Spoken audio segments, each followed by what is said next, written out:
ನರೇಂದ್ರ ಮೋದಿ ಅವರು ನಳಂದ ವಿಶ್ವವಿದ್ಯಾಲಯವನ್ನ ಉದ್ಘಾಟನೆಯನ್ನ ಮಾಡಿದ್ದಾರೆ. ನೂತನ ವಿಶ್ವವಿದ್ಯಾಲಯವನ್ನ ಉದ್ಘಾಟನೆ ಮಾಡಿದ್ದಾರೆ ಪ್ರಧಾನಿ ನರೇಂದ್ರ ಮೋದಿ. ದಾಖಲೆಯ 3ನೇ ಅವಧಿಗೆ ಪ್ರಧಾನಿಯಾಗಿ ಪ್ರಮಾಣ ವಚನ ಸ್ವೀಕರಿಸಿದ ನಂತರ ಇವತ್ತು ಬಿಹಾರದಲ್ಲಿ ಸಭೆಯಲ್ಲಿ ಉದ್ದೇಶಿಸಿ ಮಾತನಾಡಿದರು ಮೋದಿ. 3ನೇ ಬಾರಿಗೆ ಪ್ರಧಾನಿಯಾಗಿ ಪ್ರಮಾಣ ವಚನ ಸ್ವೀಕರಿಸಿದ 10 ದಿನಗಳಲ್ಲಿ ನಳಂದಾಗೆ ಭೇಟಿ ನೀಡುವ ಅವಕಾಶ ಸಿಕ್ಕಿದ್ದಕ್ಕೆ ನನಗೆ ಸಂತೋಷವಾಗಿದೆ. ನಳಂದ ಅನ್ನೋದು ಕೇವಲ ಹೆಸರಲ್ಲ, ಅದೊಂದು ಗುರುತು ಮತ್ತು ಗೌರವ, ಒಂದು ಮೌಲ್ಯ ಮತ್ತು ಮಂತ್ರ. ಬೆಂಕಿಯ ಪುಸ್ತಕಗಳನ್ನು ಸುಡಬಹುದು, ಆದರೆ ಜ್ಞಾನವನ್ನು ನಾಶ ಮಾಡಲಾರದು.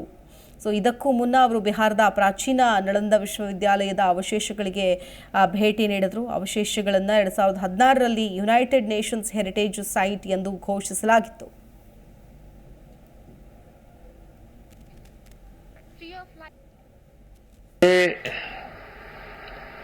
तीसरे कार्यकाल की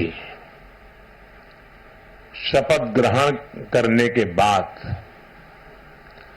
पहले 10 दिनों में ही नालंदा आने का अवसर मिला है।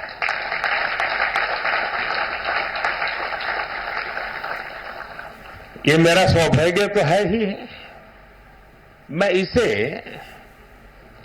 भारत की विकास यात्रा के तीसरे कार्यकाल की शपथ ग्रहण करने के बाद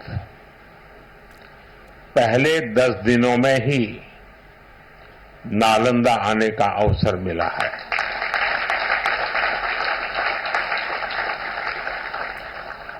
ये मेरा सौभाग्य तो है ही है। मैं इसे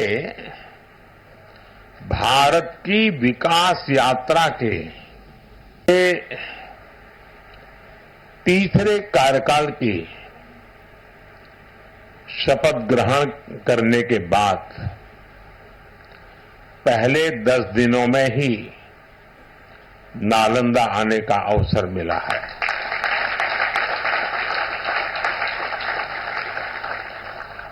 ये मेरा सौभाग्य तो है ही है। मैं इसे भारत की विकास यात्रा के ಜಿ ಕನ್ನಡ ನ್ಯೂಸ್ ಈಗ ನಿಮ್ಮ ಮನೆಯಲ್ಲೇ ನೋಡಿ. ಎಲ್ಲ ಕೇಬಲ್ಗಳಲ್ಲಿ ಈಗ ಲಭ್ಯ.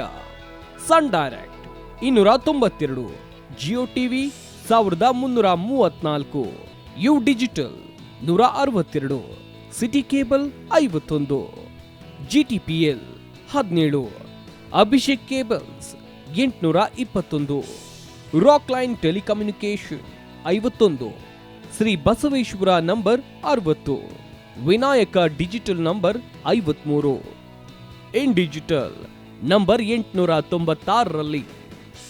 ನಿಮ್ಮಿಸ್ತದ ಜಿ ಕನ್ನಡ ನ್ಯೂಸ್ ನೋಡಿ ಆನಂದಿಸಿ.